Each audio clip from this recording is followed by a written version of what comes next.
The autumn rain tapped a gentle rhythm against the tall windows of Balmoral, a persistent and melancholy sound that matched the mood of the man standing before the old mahogany chest.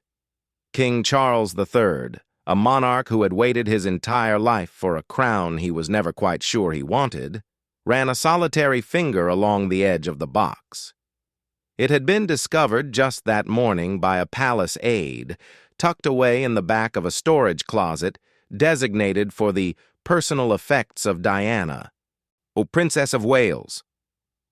For over 25 years it had sat in darkness, a silent ghost in the machine of the royal household.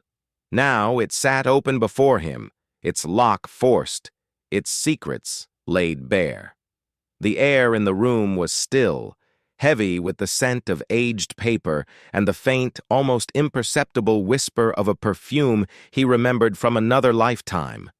Jasmine and roses, delicate and heartbreakingly familiar. Charles, now in his 70s, and with the weight of a kingdom on his shoulders and the wisdom of hard-won years in his heart, was not the same man who had once felt suffocated by this woman. Time had a way of sanding down the sharp edges of resentment, leaving behind a complex mosaic of regret, respect, and a deep, abiding sorrow for the chaos they had all endured. He had ordered the box brought to his private study, wanting no prying eyes to witness whatever emerged. The contents were a jumble of a life cut short. There were photographs, their corners soft with age. William and Harry as toddlers, blonde heads bent together over a toy, a formal portrait of the couple on their wedding day, their smiles a masterpiece of beautiful fiction. There was a signet ring, heavy and masculine, which he recognized as belonging to James Hewitt, a physical token of a betrayal that had once burned him with jealousy, but now just felt like a sad artifact of a broken marriage. There were divorce papers, thick and official, a testament to the legal end of a fairy tale. And then there were the tapes. Miniature cassettes, bound with a simple elastic band, labeled in Diana's distinctive looping handwriting. His hand hovered over them. He knew what some of these were, the so-called rape tapes, recordings made by a valet named George Smith, alleging a horrific assault within the palace walls. A secret Diana had kept, a piece of ammunition in a war she never fully understood how to fight.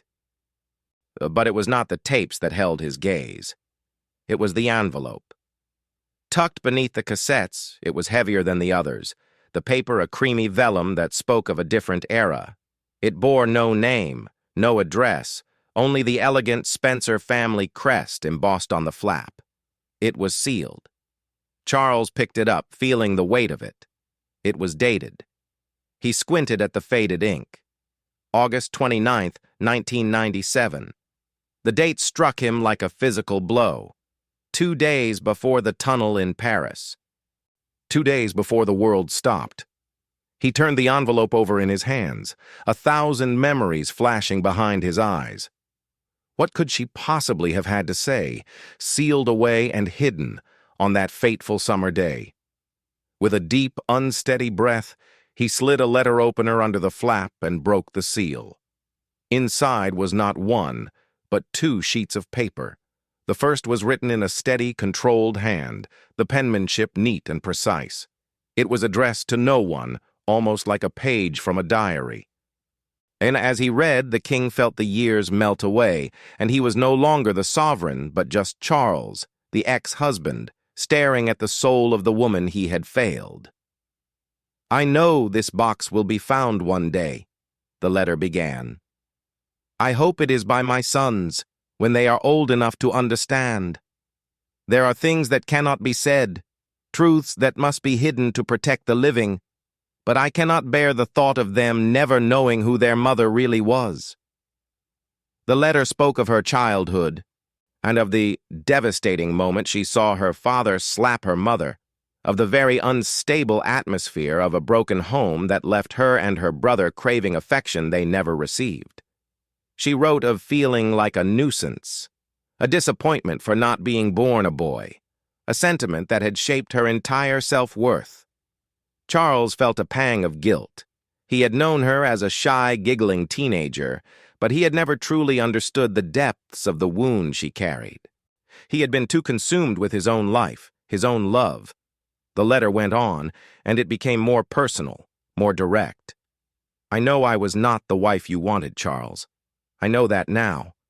I was a lamb led to the slaughter, and you were a man forced into a cage.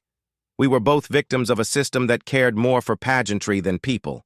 I wanted you to love me, but I didn't know how to be the woman you needed. I was so young, so desperate to be held. He had to stop reading for a moment. Oh, the words blurring. It was the first time in decades he had heard her voice without the filter of anger or media spin. It was just sad. But the second sheet of paper was different. This one was hurried, the ink smudged in places as if by water or tears. It was frantic, the thoughts of a woman who felt cornered. They are watching me. I know it sounds paranoid, but I feel it. On the boat, in the city, everywhere. I tried to tell someone, but they just smile and pat my hand. Dodie is kind, but it's all moving so fast. I don't know if this is real or if I'm just running again. I'm running, and I'm so tired of running. The mention of the boat being bugged, a fear she had confided to her sister, was written here in black and white. She felt trapped, a butterfly pinned by forces far larger than herself. The final lines of the note were the ones that shattered the king's composure. If anything happens to me, I need someone to know. I need William and Harry to know that my last thought was of them. Tell them I love them to the moon and back. Tell them I'm sorry I couldn't stay to watch them grow. Tell them their mother fought until the very end. A single fat tear escaped the king's eye and splashed onto the paper, smudging the ink further. He had been furious when he first heard the box had been found, furious at the intrusion of the past into his carefully managed present. But now there was no fury, only an ocean of regret so vast it threatened to drown him. For 3 days, the king was a ghost in his own home. He attended his meetings, performed his duties with the robotic efficiency of a lifetime of training, but his mind was elsewhere. He carried the letter with him, folded in the inside pocket of his jacket, a secret weight pressed against his heart. The words haunted him. Tell them their mother fought until the very end. They were a plea, a commission. She was asking him to be the messenger for a love she could no longer express herself. It was an irony so cruel it was almost unbearable. The man who had been cast as the villain in her story was now the sole guardian of her most vulnerable truth. He thought of his sons, of William, the stoic heir who had inherited his mother's intuitive nature and her fierce protectiveness, of Harry, the spare, who had inherited her warmth, her impulsiveness, and the deep well of pain that had led him to step back from royal life. They had spent their lives piecing together who their mother was from the tabloids, from the biographies, from the bitter court cases, and the whispered memories of staff. They had the public Diana. They had never had this. They had never had the raw, unedited, terrified, and loving woman who had written this letter. He remembered the Burrell trial. The nightmare of 2002 when it seemed every secret the family had was about to be splashed across the front pages. He remembered his own frantic attempts to stop the prosecution, terrified of what the butler might reveal about his own private phone calls to Camilla, about the tampon phone call, about the messy human dysfunction of it all. He had been so focused on protecting the monarchy, on protecting himself. Had he ever really thought about protecting the truth of his son's mother? And the box of secrets had been at the center of that storm too, its contents vanishing, a source of endless conspiracy. And now, here it was, and its truth was not about bringing down the monarchy, but about healing 2 broken-hearted boys who were now men. He knew he had to share it. The thought filled him with dread. It would mean sitting down with his sons and admitting, implicitly, that he understood her pain only now, decades too late. It would mean reopening wounds that had barely scabbed over. But Diana's letter was not a command. It was a request, and for the first time in his life, Charles felt he could not refuse her anything. He summoned them separately. He started with William, the future king. At Balmoral, away from the prying eyes of London, they walked the same moors where the family had walked for generations. The king handed his elder son a copy of the letter, watching as William's eyes scanned the page. And he saw the prince's jaw tighten, saw the muscle twitch in his cheek, saw the way his eyes glistened but refused to spill over. William read in silence, then folded the paper carefully, precisely, and handed it back. "Thank you, Papa," was all he said. But in that moment, the formality of the address was a shield. Charles knew his son would need time. He knew that the hurt of the rushed phone call from Paris, the guilt of being blasé about that final goodbye, was mingling with the love on that page. With Harry, it was different. They met in the gardens of Highgrove, a place filled with memories of a fractured family. As Harry read, there was no stoic mask. His face crumpled. The tears came freely, silently tracing paths down his cheeks.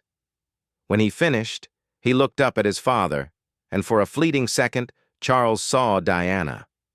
Not the tiara-ed princess, but the young, emotional woman who had once hurled herself down a flight of stairs in despair, desperate for someone to see her pain. "She was so scared," Harry whispered, his voice thick with emotion. "She was all alone, and she was so scared." Charles didn't say a word. He simply reached out and placed a hand on his son's shoulder. It was the most contact they had shared in years. The letter was doing what no therapist, no tell-all book, no public memorial ever could. It was building a bridge. Yet the discovery also ignited a firestorm of fury within the king. A rage he had not felt in a long time. It was directed not at Diana, but at the world that had consumed her, and at himself. He went back to the box, examining the other items with new eyes. The tapes, which he had initially dreaded, now called to him.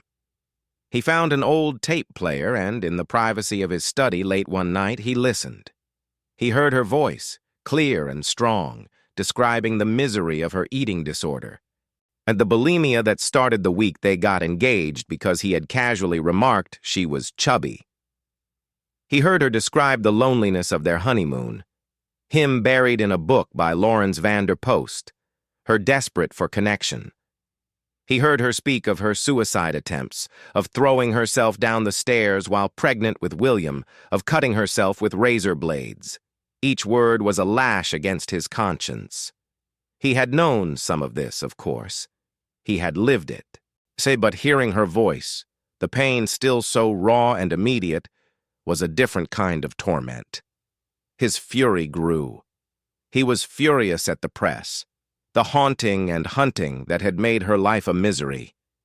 He was furious at the courtiers who had dismissed her as unstable instead of seeing her as a woman in crisis. He was furious at the system, the firm, as his grandmother had called it, that had married them off like cattle and expected them to produce heirs without any thought to their human hearts. And he was furious at himself for his own cowardice, for his inability to love her the way she needed, for seeking solace in Camilla while his wife crumbled. But as the days passed, the fury began to transform. It became a fuel. He realized that being furious changed nothing. What mattered was the future. What mattered was the legacy. Diana had written that she wanted her sons to know who she really was, but she also, indirectly, was showing him who he could still become. That he could be the king who broke the cycle. He could be the father who spoke of feelings instead of hiding them. He could be the man who finally told the truth. He thought of the words of Lady Sarah McCorquodale at the inquest, how she had described Diana in those final days as happy, sorted, with hopes of a future with Hasnat Khan.